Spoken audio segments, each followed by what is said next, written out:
Няма страшно. От вчера България е в извънредно положение заради коронавируса. Призовават се работодателите да предоставят възможност на служителите си да работят дистанционно. Иве! Дайте го!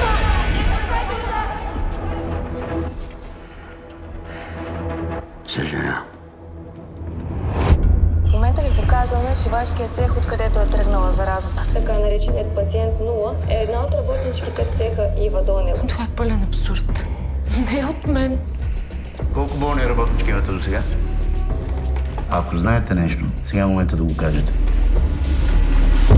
Тези тежки времена хора като господин Манчини ни дават надежда, че заедно можем да се справим с ужаса. Само защото е купил целия град, си мисли, че може да прави каквото си иска. Трябва да се запази достойнството на тази жена. Не бях сама, всички го правеха. Тук не може, айде, махай се. Следвай, махай се.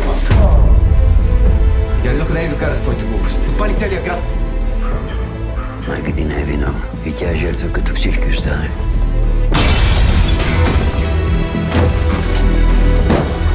Бутул такъв, спри! Кога гледаш?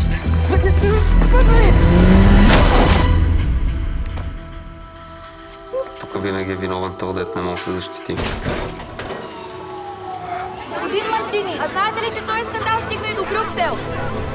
Не съм се блъскал цял живот да допусна някой от вас да ме прецака. И онова, което ни говориха за комунизма едно време, се оказа пълна лъжа. Но онова, което ни говориха за капитализма, си излезе истина.